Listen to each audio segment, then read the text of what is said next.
Hi there, this is Jonathan Ginsberg, and I'd like to talk to you today about strategies for winning back pain cases. As you might imagine, back pain, spinal issues are very, very common in Social Security disability, and judges see them a lot. So as a result, you're going to really need to make your case stand out. Also keep in mind that your judge himself or herself may have had back pain issues. I've been in front of several judges who've actually had back surgery, and of course in their mind, they had surgery, they may have had very good health care, good rehab, and so forth, and so they of course logically may think, well, it wasn't so bad for me, why should it be so bad for this other person? Why is he now claiming he can't go back to work? So I think that you have to realize that you're dealing with a situation where, again, the judge may look at you. I see these cases all the time. I've had back problems. I've even had back surgery. What makes this case different?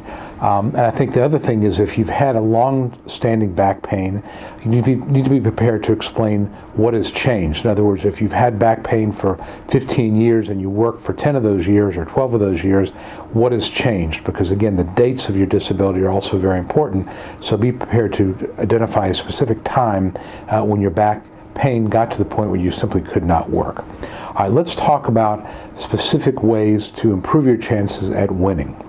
First of all, it really helps to have a long and consistent work history.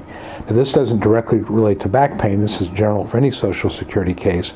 But judges find claimants, people with long work histories, very credible.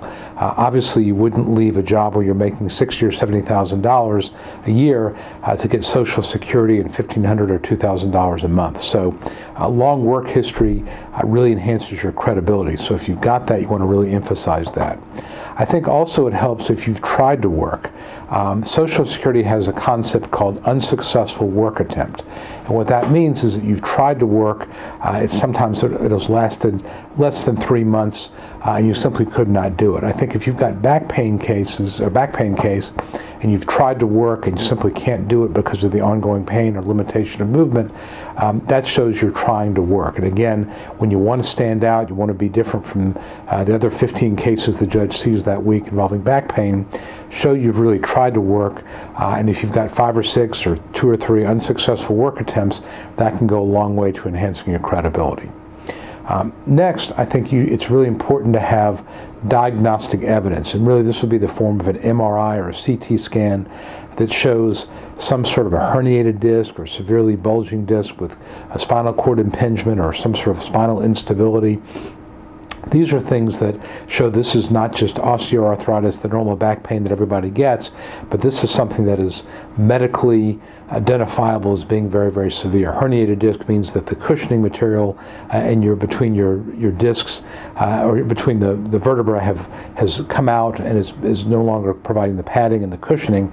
That's indicative of a very serious back issue. Although realize that herniated discs sometimes can repair themselves just over time. So if you have a herniated disc from 4 or 5 years ago, it doesn't mean that your back pain is going to be deemed disabling now 4 years later. You've got to show that there's been ongoing problems, and to that end, I think you need to show ongoing treatment. I've had some clients tell me, well, I've gone to the doctor, nothing they can really do for me, they give me pain medications, it's really not helping, I can't afford to go, so I stopped going. That's not a good idea. I think you want to show ongoing treatment. Even if the doctor's not doing anything, it's very helpful to show ongoing treatment and a consistent ongoing treatment record with a treating physician, ideally one who'll give you a functional capacity form or narrative report setting out the limitations. So you don't want to have gaps in your treatment.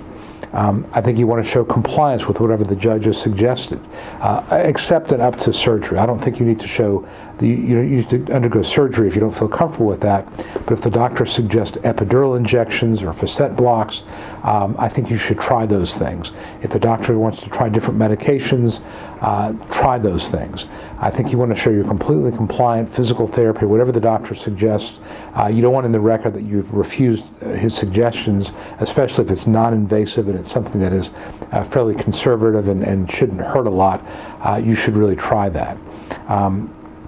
I think that you should make sure when you go to your doctor, you report all of your symptoms, even the ones that are embarrassing.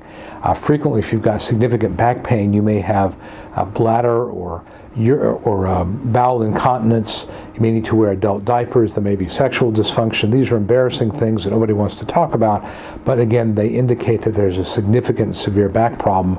Let your doctor know, because that's something, if a judge sees that, that suggests that you've got a really, really bad back issue. So make sure to tell your doctor about all those embarrassing type of things, and at the same time in the hearing, be prepared to testify about those things. I've won a lot of cases on incontinence, because if you have to go to the bathroom or to change your clothes, whatever, 2 or 3 times a day, that's going to be inconsistent with competitive work. So those type of things, as embarrassing as they may be, could be very important with your Social Security case. And finally, you want to be very, very specific with your testimony. What I mean by that is, the judge says, how does your back problem affect your ability to function in a work environment? Don't say, I can't sit very long, or I can't walk very far. You want to give them very much specific information. I can sit for 10 to 15 minutes. I've got to take a 5 to 7 minute break and walk around.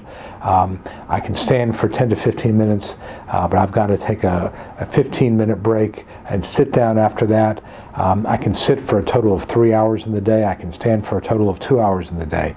That's how specific you want to be. If you talk about reaching over, I can't bend down, I can't stoop, crawl, kneel, crouch, I can't climb on ladders. You want to be really specific. I can lift 5 pounds, but maybe only once or twice in a 4 or 5 hour period. Otherwise, my back goes into spasm. I can't lift a gallon of milk. And all these things that I would talk to you about in a pre-hearing conference, but you want to be very specific and stay away from not very much or not very far. So those are some specific ideas that I've kind of collected over the years that have helped me win back injury cases for Social Security disability. If you have any questions, please feel free to let me know.